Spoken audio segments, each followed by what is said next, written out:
Saya sebetulnya justru sangat heran ya ketika ini menjadi sedemikian viral dan dianggap kontroversial. Sebetulnya siapapun yang belajar Islam dan baca Al-Quran itu tahu bahwa memang kalimat 5 kali sholat itu harus 5 kali gitu ya. Itu tidak pernah ada dalam Al-Quran ya. Kita misalnya Al-Isra 78 kalau nggak salah, terus ada Hud 114. Itu adalah surat-surat yang selalu kita gunakan untuk merujuk tentang kewajiban sholat. Jadi sholatnya sih wajib yang saya katakan, tapi yang mengatakan 5 kali sehari itu tidak ada di dalam Al-Quran. Dan itu sudah saya pelajari sejak lama sih. Perkataan ini sangat menyenangkan hati orang-orang musyrik yang begitu keras mendebat Islam. Kita sebut saja agama Kristen. Betapa senangnya mereka bahwa sholat 5 waktu itu tidak ada di dalam Al-Quran. Mereka menuding sholat 5 waktu itu hanyalah kebohongan saja, karena tidak terdapat dalilnya yang signifikan untuk dijelaskan. Sehingga orang-orang seperti Pendeta Sarifuddin Ibrahim yang mengaku seorang ustadz lulusan ilmu perbandingan agama langsung senang, gembira, dan ikut membenarkan perkataan Ade Armando bahwa Islam tidak memiliki dalil sholat 5 waktu. Nah, ini dia cuplikannya. Ade Armando seorang muslim yang moderat, seorang muslim yang di channelnya pakai logika, katanya logika saja. Dia mengatakan bahwa sholat itu tidak ada di dalam Al-Quran. Nah, ini pernyataan yang bagus juga untuk penginjilan saya, bahwa saya ini nggak salah ngomong, nggak asal ngomong gitu. Ini pernyataan yang bagus juga untuk penginjilan saya, bahwa saya ini nggak salah ngomong, nggak asal ngomong gitu. Kalaupun ada orang yang marah karena omongan saya. Dan di dalam Al-Quran memang nggak ada sholat itu yang 5 waktu itu. Dan di dalam Al-Quran memang nggak ada sholat itu yang 5 waktu itu. Kedua orang ini begitu senang dan bangga dengan membuat sensasi seperti itu. Pastinya semua itu demi dunia yang mereka kejar, kepercayaan dan harta benda. Ternyata Allah memberikan petunjuk kepada kita lewat Ustadz Ardi Hidayat, menampar keras ucapan yang mereka viralkan di dunia YouTube. Harus padam dengan wajah malu. Berikut inilah cuplikannya. Allah Subhanahu wa Ta'ala menerangkan kepada kita, bukan hanya memerintahkan sebagai pembuktian iman, tapi menjelaskan kepada kita tentang waktu sholat secara jelas dan ketetapannya. Di Quran surah ke-4 An-Nisa di ayat yang ke-103, Allah berfirman, فَإِذَا قَضَيْتُمُ الصَّلَاةَ فَاذْكُرُوا اللَّهَ قِيَامًا وَقُعُودًا وَعَلَى جُنُوبِكُمْ فَإِذَا اطْمَأْنَنْتُمْ فَأَقِيمُوا الصَّلَاةَ. Perhatikan kalimatnya, إِنَّ الصَّلَاةَ كَانَتْ عَلَى الْمُؤْمِنِينَ كِتَابًا مَوْقُوتًا. Perhatikan ujung ayatnya, إِنَّ الصَّلَاةَ, sungguh salat itu, alal mu'minina, bagi setiap insan yang beriman, kitaban mawquta, telah ditetapkan dengan jelas ketentuan waktunya. Dalam bahasa bebasnya, orang-orang yang telah mengikrarkan dirinya beriman kepada Allah Subhanahu wa Ta'ala akan mengetahui penjelasan-penjelasan waktu sholat yang Allah terangkan, ditetapkan kepada mereka waktu-waktunya yang sangat jelas. Jadi bukan sekedar Allah meminta kepada kita untuk membuktikan keimanannya lewat sholat, tapi kata Allah, saya tegaskan, saya terangkan pula kepada kalian waktu-waktu kapan kalian menunaikan sholat itu. Satu, kita bertanya, bagaimana kemudian penetapannya ya Allah? Maka dijawab selanjutnya, ditetapkan dalam setiap pergantian antara waktu, PAW, dalam setiap hari. Tadi kata Allah, bagi orang beriman, kami tetapkan waktu-waktu menunaikan sholat. Kita tanya lagi, kapan waktunya ya Allah? Kata Allah, dalam setiap pergantian antara waktu dalam sehari, aku tetapkan waktunya. Baik, Allah berfirman di Quran surah ke-17 Al-Isra di ayat ke-78. Aqimis salata liduluki syamsi ila ghasaqil layli wa qur'anal fajr. Inna qur'anal fajri kana mashhuda.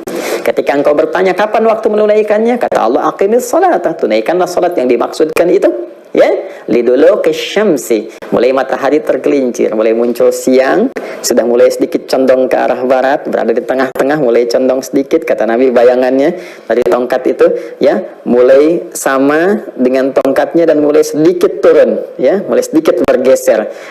Maka muncul duluki syamsi, itu bahasa dekatnya kita kenal dengan istilah zuhur saat ini, ya, ila ghasaqil lail, terus membentang sampai dengan malam, wa Qur'an al-fajr, sampai nanti tiba waktu fajar, ya.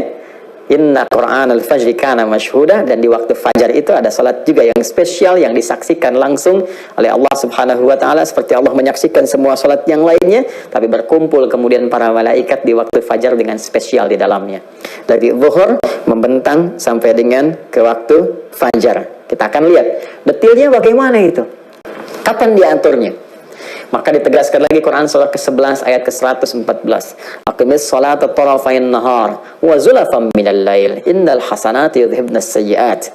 Hei, kata Allah, tunaikan salat yang dimaksudkan 5 waktu itu secara umumnya aku jelaskan di setiap pergantian antara waktu, di 2 ujung siang, dari subuh sampai dengan petang asar, wa zulafan minal lail, kemudian ketemu maghrib dengan isya'nya. Innal hasanati yudhibnas sayyiat. Kalau engkau kerjakan, kamu meloreh nilai kebaikan, mendapatkan pahala yang bisa menggugurkan kejelekan-kejelekanmu. Baik, masih umum ya Allah.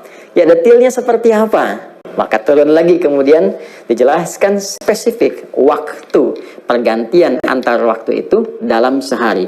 Kalau tadi masih umum, ya, zuhur berganti, siang berganti ke sore, sore berganti menjelang ke malam, ya, malamnya tiba, kemudian muncul fajar, masih umum disebutkannya, ya.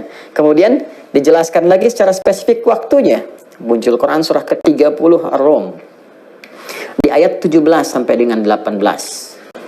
Fasubhanallahi hina tumsuna wa hina tusbihun. Baik, detailnya kata Allah, kita temukan detailnya. Subuh ditemukan di Quran surah 24 ayat 58, dikuatkan di Quran surah 30 ayat 17. Zuhur ditemukan di Quran surah 17 ayat 78, dikuatkan di Quran surah 30 ayat 18. Asar ditemukan di Quran surah 50 ayat 39, dikuatkan di Quran surah 30 ayat 18.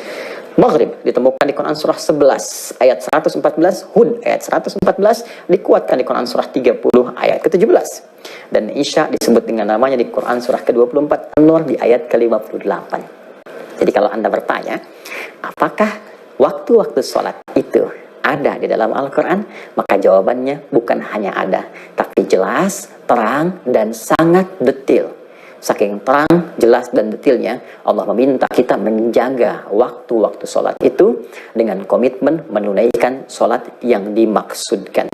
Maka turunlah Quran surah ke-2 Al-Baqarah ayat 238. Allah berfirman, Hafidhu ala salawati wassalatil wusta wa qumu lillahi qanitin.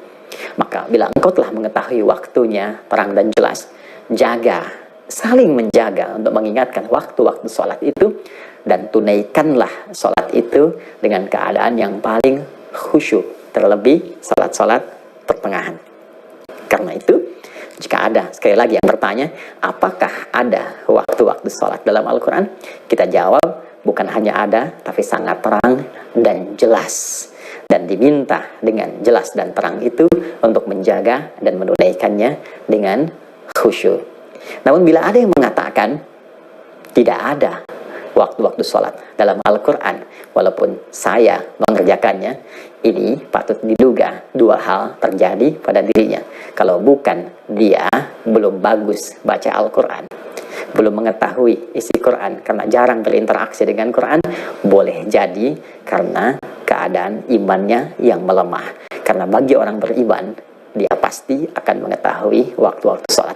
Inna sholata kanat alal mu'minina kitaban mawquta. Sungguh orang beriman itu akan jelas baginya nampak tentang waktu-waktu sholat itu.